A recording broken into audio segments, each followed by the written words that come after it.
Hello there! Z tej strony LEGO Hero Polska. W dzisiejszym odcinku zapraszam was na przegląd komiksu LEGO Star Wars z minifigurką Snowtroopera.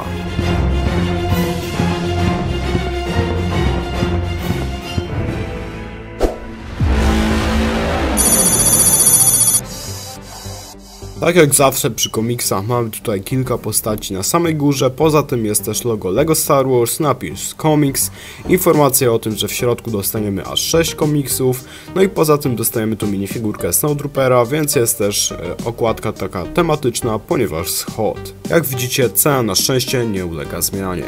Klasycznie mamy spis treści, mamy tutaj też zaprezentowane od razu plakaty. Mamy komiks pierwszy.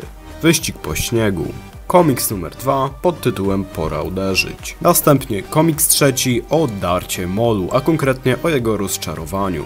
Komiks czwarty o ucieczce Sokoła Millennium przed Gwiezdnym Niszczycielem pod tytułem W pułapce pola siłowego. Kolejny komiks z Mistrzem Jodą pod tytułem Duch Bobra? A nie, to chyba Duch Dobra. Następnie mamy plakat, na którym znajdują się nasze ulubione postacie, czyli oczywiście wszyscy z sequeli, jest tu nawet Rey, nie Skywalker. Poprzedni komiks był naprawdę długi, ale na szczęście znalazło się jeszcze miejsce na komiks z naszą minifigurką. No albo raczej jej poprzednią wersją. A kiedy dostaniemy następny komiks? Sami widzicie już 22 lutego. Co prawda jak zwykle nie wiemy, co w nim dostaniemy, no chyba że znowu Snowtroopera, no bo w sumie on jest tutaj przedstawiony. Ale raczej sensu by to nie miało. Z tyłu macie reklamę gazetki z potężnym TIE Strikerem, znaczy Jedi Starfighterem Jody. W sprzedaży już od jutra. A tutaj mamy klasyczny, jeszcze plastikowy blister oraz jego zawartość. Snowtrooperzy, czyli jak sama nazwa mówi, imperialni żołnierze, którzy byli wysyłani na śnieżne planety. Ich taką najsławniejszą akcją była oczywiście bitwa o Hoth z Imperium kontratakuje, ale oczywiście pojawiali się też w wielu innych Gwiezdnych Wojnach, na przykład w grze Jedi Fallen Order na Ilum, albo w serialu Gwiezdne Wojny - Wojny Klonów. Minifigurka jako broń oczywiście dostaje klasyczny krótki blaster, który w tym wypadku ma symbolizować blaster E11. Tors oraz nóżki jest to oczywiście ta zbroja i kombinezon Snowtroopera. Fajnie tutaj prezentują się rękawiczki w Darktanie. Minusem tej minifigurki jest akurat jej nadrukowana kama i brak żadnego jakiegoś elementu materiałowego, no ale przynajmniej mamy jakieś nadruki na nóżkach, no bo poprzednie wersje tego nie miały. Poza tym szkoda, że minifigurka nie dostała żadnego plecaka, ponieważ poprzednie wersje akurat je posiadały. Najbardziej charakterystycznym, ale absolutnie nieunikatowym elementem dla tej minifigurki jest jej hełm.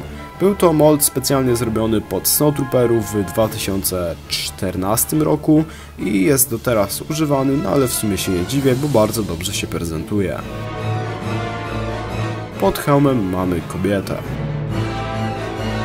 Tak się prezentuje nasz Snowtrooper, albo raczej Snowtrooperka, w porównaniu do poprzednich wersji. Jest oczywiście ta z 2014, tamta była, uważam, że trochę lepsza, no bo miała tą kamę materiałową oraz plecak, no ale tak jak mówiłem, nie dostawała nadrukowanych nóżek. Jest też ta jeszcze wcześniejsza, która dostawała całkiem fajnie zrobiony plecak, ale niestety był on przymocowany do hełmu. Poza tym tamten też nie dostawał nadruków na nóżkach, ani żadnej materiałowej kamy. Podsumowując, dla kogo tak naprawdę jest ten komiks? No oczywiście jak sama nazwa mówi, jest to komiks, więc dla ludzi, którzy czytają te komiksy od LEGO. No ale oczywiście pod względem minifigurki, no to raczej większość takiego Snowtroopera w LEGO ma, ponieważ pojawił się w naprawdę wielu zestawach, a jak nie takiego, to jakieś poprzednie wersje. Więc raczej trzeba być szaleńcem, takim jak na przykład ja, który buduje armię Imperium i może mu się ta figurka po prostu przydać. Napiszcie koniecznie w komentarzu, czy kupujecie ten komiks, a jak tak, to w ilu sztukach, a może jednak macie tą minifigurkę z innego zestawu, napiszcie jakiego. A ja się już z wami żegnam, zostawcie łapkę w górę i subskrypcję i na razie.